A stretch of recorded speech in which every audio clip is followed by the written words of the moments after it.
నమస్తే ఫ్రెండ్స్, ఈ రోజు ఆగస్టు 3, 2026 ఈ రోజు కువైట్ లో, ఖత్తర్ లో, బహ్రెయిన్ లో అప్డేట్స్ ఎలా ఉన్నాయో చూద్దాం. ముందుగా కువైట్ లో అప్డేట్స్ కనుక చూసుకుంటే, పోలీసుల పేర్లతో ప్రవాసులను మోసం చేసి దొంగతనాలకు పాల్పడుతున్న ఒక వ్యక్తిని కువైట్ పోలీసులు అయితే అరెస్ట్ చేశారు.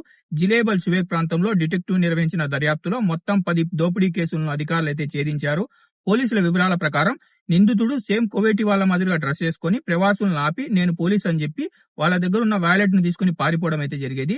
అల్రయా ప్రాంతంలో అతన్ని పోలీసులు అరెస్ట్ చేసి అతని వద్ద నుంచి దొంగలించిన వస్తువుల్ని, అలాగే దొంగలించిన ఒక కార్ని కూడా స్వాధీనం చేసుకోవడం జరిగింది.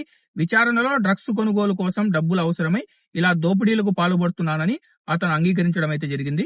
నెక్స్ట్ అప్డేట్ కనుక చూసుకుంటే, కువైట్ లో వ్యాపారులపై కొత్త చట్టం అయితే వచ్చింది. కువైట్ ప్రభుత్వం డిగ్రీ లా నంబర్ 78 2026 ప్రకారం కమర్షియల్ కన్సీల్మెంట్ అంటే ఇతరుల పేర్లతో అక్రమంగా వ్యాపారం చేసే వారిపై కఠినమైన చర్యలు తీసుకోనున్నారు.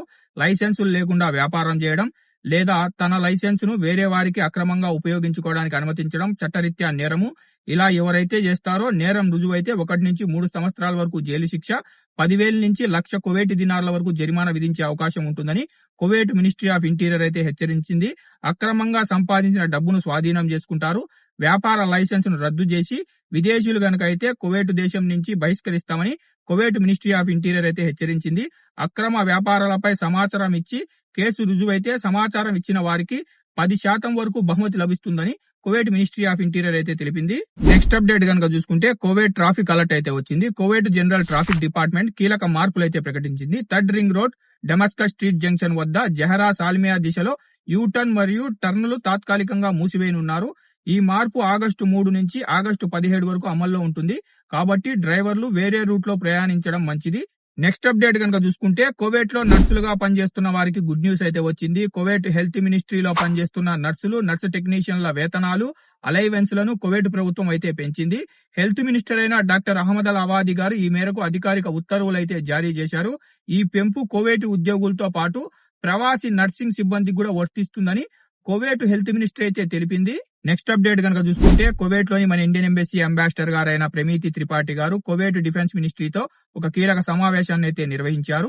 ఇరు దేశాల మధ్య రక్షణ సహకారం మరింత పెంచడం కోసం చర్చలైతే జరిగాయి. భారత్ కువైట్ సంబంధాల్లో ఈ భేటీకి ప్రత్యేక ప్రాధాన్యత అయితే ఏర్పడింది. తర్వాత ఖత్తర్ లో అప్డేట్స్ ఎలా ఉన్నాయో చూద్దాం. ఖత్తర్ నుంచి ట్రావెల్ చేసే వారికి ఖత్తర్ సైబర్ సెక్యూరిటీ ఒక కీలక హెచ్చరికనైతే జారీ చేసింది. బోర్డింగ్ పాస్ ఫోటోను సోషల్ మీడియాలో షేర్ చేయొద్దని ఖత్తర్ సైబర్ సెక్యూరిటీ అయితే హెచ్చరించింది. ఎందుకంటే ఇందులో QR కోడ్ ద్వారా మీ పర్సనల్ డేటా, PNR, ప్రయాణ సమాచారం హ్యాకర్ల చేతికి వెళ్లే ప్రమాదం ఉంది. ఫోటో షేర్ చేయాల్సి వస్తే QR కోడ్, పేరు, ఇతర వివరాలను తప్పనిసరిగా దాచి తర్వాత పోస్ట్ చేయాలని ఖత్తర్ నేషనల్ సైబర్ సెక్యూరిటీ అయితే హెచ్చరించింది. నెక్స్ట్ అప్డేట్ కనుక చూసుకుంటే, ఖత్తర్ లో ఉన్న భారతీయులందరికీ ఒక ముఖ్యమైన అప్డేట్ వచ్చింది ఫ్రెండ్స్. భారత స్వాతంత్ర దినోత్సవ వేడుకలు ఆగస్టు 15, 2026 శనివారం ఉదయం 6:45 ఇండియన్ కల్చరల్ సెంటర్ దోహాలో అయితే నిర్వహించనున్నారు. ఈ ప్రత్యేక కార్యక్రమానికి ఖత్తర్ లో ఉన్న భారతీయులందరూ హాజరు కావచ్చు. ఒకవేళ ఈ వేడుకలకు మీరు హాజరు కాలేకపోతే ఎంబసీ ఆఫ్ ఇండియా ఖత్తర్ అధికారిక ఫేస్బుక్ మరియు యూట్యూబ్ పేజీలో మీరు లైవ్ అయితే చూడొచ్చు. తర్వాత బహ్రెయిన్ లో అప్డేట్స్ ఎలా ఉన్నాయో చూద్దాం. బహ్రెయిన్ లో ఒక ఘోర అగ్ని ప్రమాదం జరిగింది ఫ్రెండ్స్. హురా ప్రాంతంలో ఒక రెసిడెన్షియల్ బిల్డింగ్ అపార్ట్మెంట్ లో మంటలు చెలరేగగా బహ్రెయిన్ సివిల్ డిఫెన్స్ సిబ్బంది వెంటనే స్పందించి 14 మందిని రక్షించి మంటలను అయితే అదుపులోకి తీసుకొచ్చారు. గాయపడిన వారికి నేషనల్ అంబులెన్స్ బృందం చికిత్స అయితే అందించడం జరిగింది. అగ్ని ప్రమాదానికి గల కారణాలపై అధికారులు అయితే దర్యాప్తు ప్రారంభించారు. ఇవి ఫ్రెండ్స్ ఈ రోజు కువైట్ లో, ఖత్తర్ లో, బహ్రెయిన్ లో ఉన్న అప్డేట్స్. ఈ అప్డేట్స్ మీకు ఇన్ఫర్మేటివ్ గా అనిపిస్తే వీడియోని లైక్ చేయండి. వీడియోని మర్చిపోకుండా మన తెలుగు వాళ్ళందరికీ షేర్ చేయండి. ఇలాగే ప్రతిరోజు మీరు ఖత్తర్, కువైట్, బహ్రెయిన్ అప్డేట్స్ తెలుసుకోవాలనుకుంటే మన గల్ఫ్ ఎక్స్పర్ట్ తెలుగు ఛానల్ ని సబ్స్క్రైబ్ చేసుకుని బెల్ బటన్ ఆన్ లో పెట్టుకోండి.